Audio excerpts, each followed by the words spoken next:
Hello and welcome to my channel. My name is Caitlin Costello and I am the YA fantasy author of the book series The Rituals.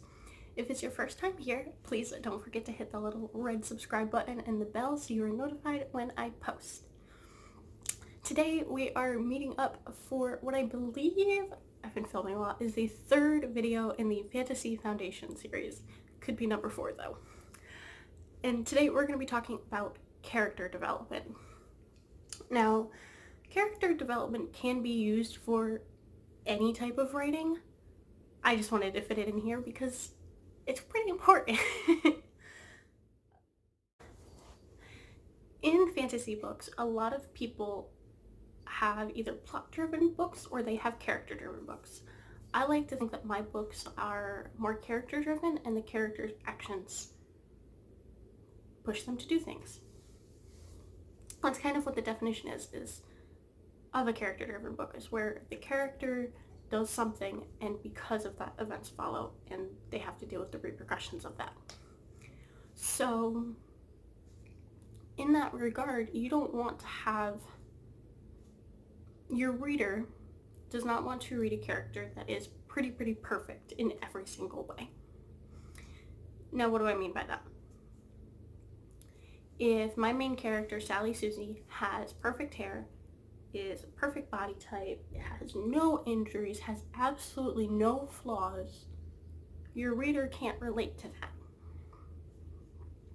For example, if your reader is someone of color, having no characters that are of color and all of your characters are white and blonde and blue-eyed, your reader is not going to have as rich an experience because they cannot relate to that character. So how can you do this?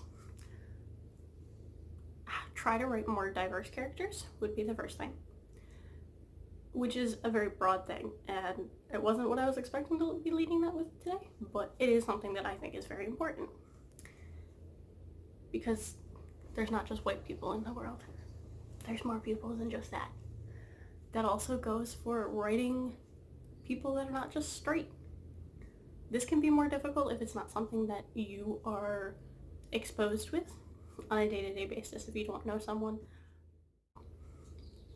So talk to those people, but also realize that they're normal people, so don't make them be a fad. Don't make them be special, because they're normal people just like you and me, and that's goes across the board. Going back to the pretty perfect. If you have a character that never gets anything wrong, that is always right, that everything always goes their way, that I'm gonna put that story down. Where's the conflict? What makes that story intriguing? I don't really know. And leading into that, something that you will find in writing for some people, and sometimes it does make it into final drafts, and Alexa Dunn has a really great 20-minute video on the subject. And normally you find it in works by authors that are very young because that's all they know to begin with. And that is when you write yourself as the character. Now, why would you not want that? Well, if I only wrote me into the story, I am going to write a biased version of myself. I'm going to write the best version of myself, because why would I write a version that is not fun? Why would I write a version that I think the world is going to judge? Which means that per character is going to have all these things that I want, or all these things that I am that I think are great about myself. But if someone turns around and reads that story and is like, I really couldn't connect with this character, I felt like they were kind of arrogant or self-absorbed or whatever it was, that author is going to be like, well, that's just rude. Why would you think that? What made you think that? And get very defensive because that character is them. Now, we don't want to completely step away from that.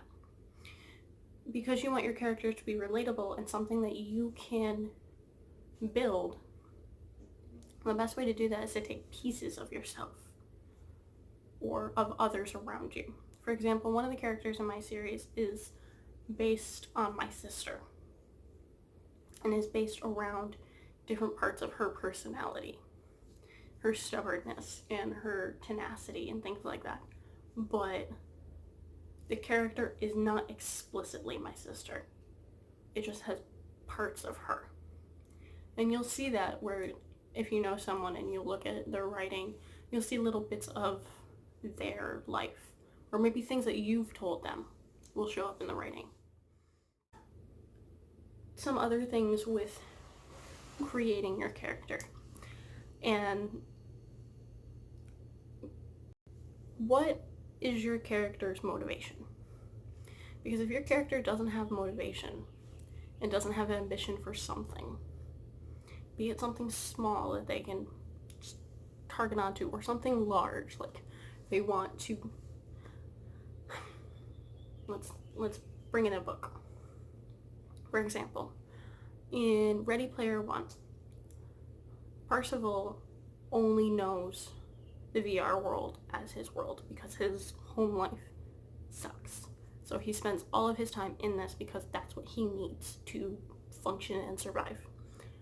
But the character Artemis is using the game so that she can make the world better.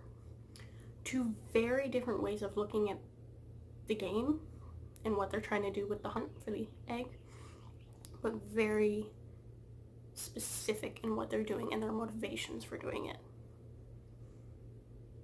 And how, throughout the course of the book, those actions affect what happens to them. What else can we talk about with character?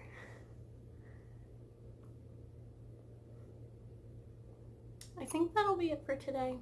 I might come back to this one because I feel like I'm missing something major. And I didn't really script this one out because I didn't really feel cool with how I was doing it unscripted. I feel a lot more relaxed doing it freestanding like this. So if you have something with character you want me to talk about, let me know down in the comments below and give this video a like so I know that you've enjoyed it. All of my social media links will be down below, as well as the links to where you can pre-order my second book, Rebellion.